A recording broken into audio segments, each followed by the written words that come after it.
My name is Dr. Theresa Nicassio. I'm a psychologist and the author of Yum, Plant-Based Recipes for a Gluten-Free Diet. I do a lot of things in my work, but the most important thing I do is help people to open their hearts and to be able to enjoy more pleasure in life. I'm a big fan of pleasure, and what I want to talk about in a little bit is about responsible hedonism, to really embrace life. This idea of responsible hedonism was something that I was really proud of myself. I thought that I was new with creating it, but I've discovered since that way back, there was one of Socrates, one of his students, his name was Aristippus of Cyrene, 2,000 years ago, came up with a very similar concept called ethical hedonism. But the idea of responsible hedonism for me is really about mindfully living, joyfully living, just taking in the juice of life, the yumminess of life, fully, but doing it in a way that's responsible, that takes into account that there's others who live on the planet, that there's others who are impacted by our behavior. I never thought that I was going to write a cookbook. I actually didn't even like to cook before, just to put it on the table. It became a much more serious issue when I became very ill. And I became sick. I didn't know what was wrong, but at a certain point after many years, I discovered that certain foods didn't agree with my body. Once I figured those foods out, then I had a hard time because I couldn't find food that I could eat that was good. And so I'm Italian. I love food. I went to culinary school at a great school down in the States and became a gourmet raw food chef. And I also decided to study more about nutrition and became a certified raw food nutrition educator.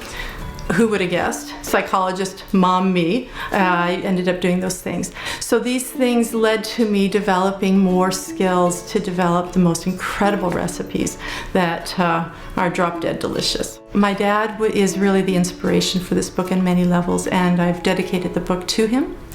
He was this wonderful, wonderful man.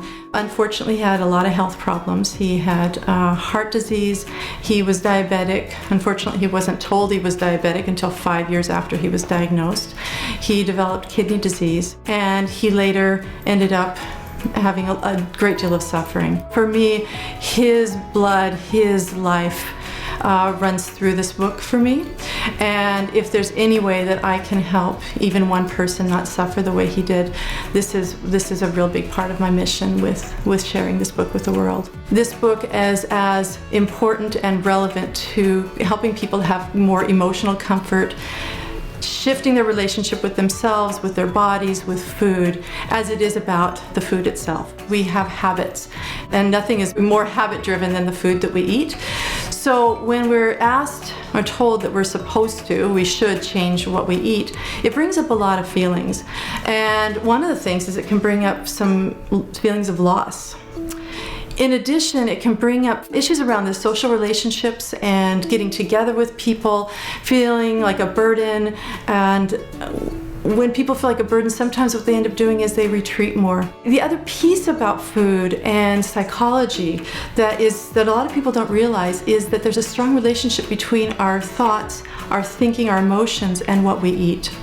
More research is coming forward about how inflammation may actually be a contributor to things like anxiety and depression and other sorts of emotional challenges, that if we can increase the anti-inflammatory foods, eat more foods that our bodies like, indirectly it can really help a person's emotional well-being. I've done everything I can in developing these recipes to take into account my understanding of the research about foods that can help fight cancer or prevent cancer, foods that are really heart healthy, foods that are lower in glycemic whenever possible, so that on top of it being entirely plant-based for those who want to increase the plant-based food that they eat, regardless of what they eat, whether they eat meat or eat dairy, or it doesn't matter.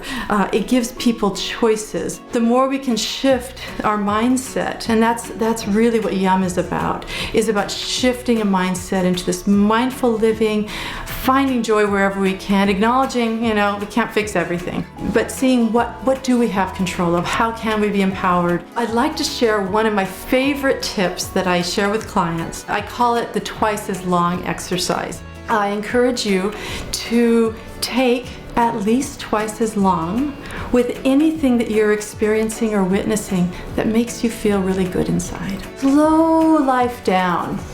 So if you like watching a squirrel and you normally watch a certain period of time, watch them twice as long. If you like hugging your partner, we'll see what happens if you then just keep holding twice as long. And starting to live life that way, watching the sunrise or sunset twice as long, stroking your child's forehead twice as long. I'm telling you, this is like the best medicine on the planet.